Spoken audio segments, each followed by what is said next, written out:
Prezados irmãos e irmãs, louvado seja nosso Senhor Jesus Cristo. Para sempre seja louvado nossa Mãe Maria Santíssima.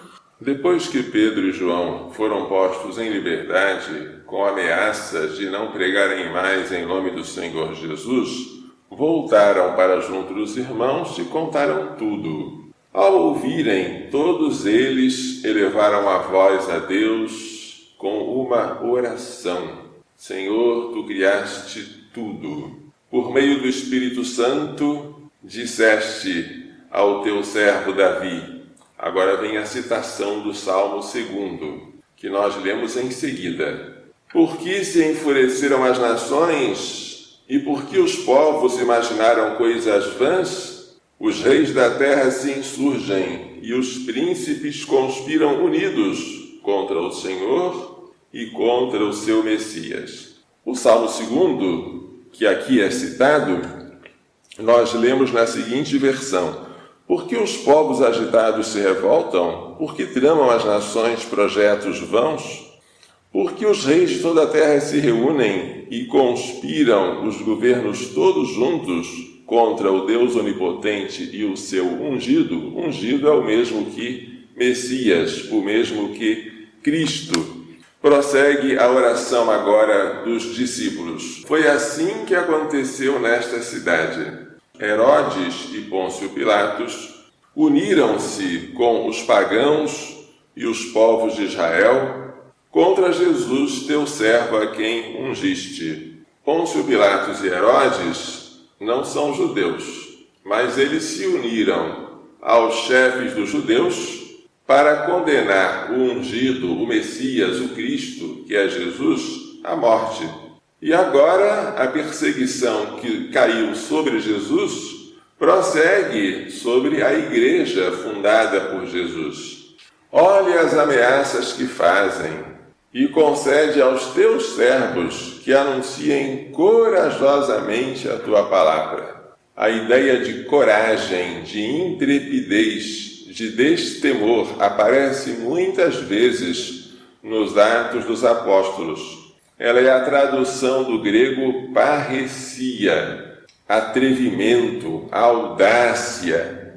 Estende a mão para que se realizem curas, sinais e prodígios por meio do teu santo servo Jesus. É um pedido de força a Deus por meio da oração em um momento de perseguição. E nesta oração eles interpretam o Salmo 2 como uma profecia relativa a Cristo e à igreja fundada por Cristo e que agora está sendo perseguida.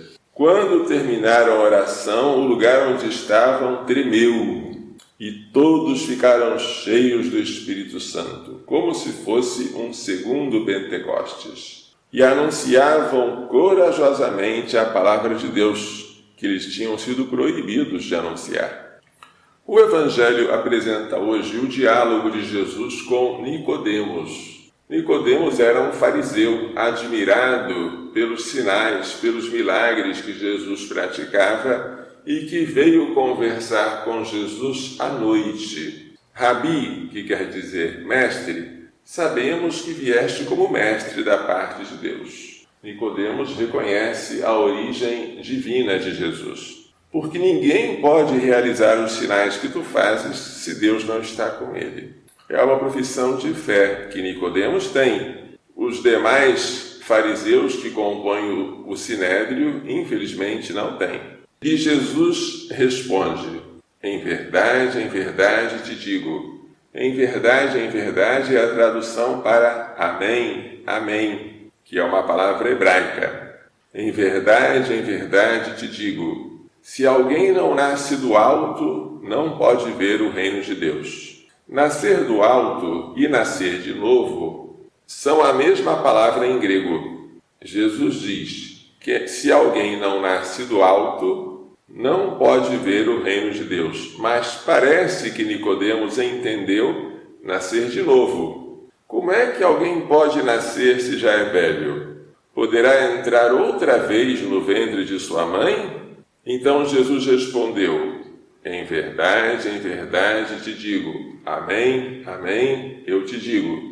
Se alguém não nasce da água e do Espírito, água é o elemento natural, Espírito é o agente sobrenatural, não pode entrar no reino de Deus. Aqui ele fala do batismo, que já havia sido profetizado por Ezequiel, quando falava da água pura, quando falava do Espírito, quando falava do coração novo. Quem nasce da carne é carne, quem nasce do Espírito é Espírito. Nicodemos está pensando em nascer de novo, em um nascimento segundo a carne. Jesus está falando de um nascimento do alto, de um nascimento segundo o Espírito. Não te admires por eu haver dito, vós deveis nascer do alto. O vento sopra onde quer. Ouves o seu ruído, mas não sabes de onde vem nem para onde vai. Assim acontece a todo aquele que nasceu do Espírito. O Espírito Santo é comparado ao vento, porque a mesma palavra significa vento e espírito, tanto em grego, quanto em latim, quanto em hebraico. O vento sopra onde quer. Às vezes se traduz, o Espírito sopra onde quer. A gente ouve o ruído do vento, mas não sabe de onde o vento vem, nem para onde vai.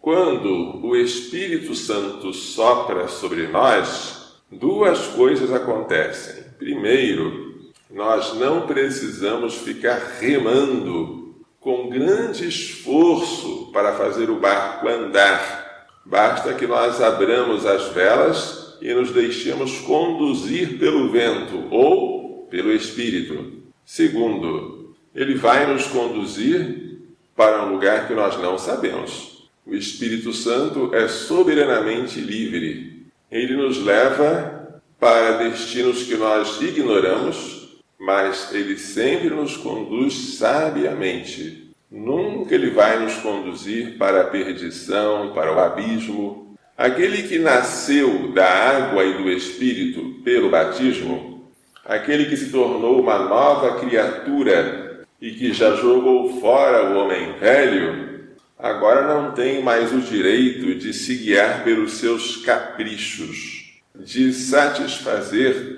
as suas inclinações. Ele tem que deixar que o Espírito tome conta dele. E quando o Espírito sopra e nós não fazemos resistência, então ele nos conduz com facilidade até o cumprimento da vontade de Deus. O que parecia difícil, impossível para a lei do Antigo Testamento, agora se tornou fácil com a lei do Espírito, que não apenas manda, mas empurra, e empurra com a suavidade do vento. É assim que devemos fazer ao renovar as promessas do nosso batismo. Renunciar a Satanás, às suas obras, às suas seduções e nos comprometermos a nos deixar guiar pelo Espírito Santo, porque é o Espírito Santo que nos torna filhos. E é Ele que em nossos corações clama, Abba, Pai, e é Ele que é a garantia da nossa ressurreição, da nossa herança eterna. Que Maria Santíssima, que nunca resistiu ao Espírito Santo, nos faça entender e pôr em prática as lições desta liturgia. Louvado seja nosso Senhor Jesus Cristo. Para sempre seja louvado nossa Mãe.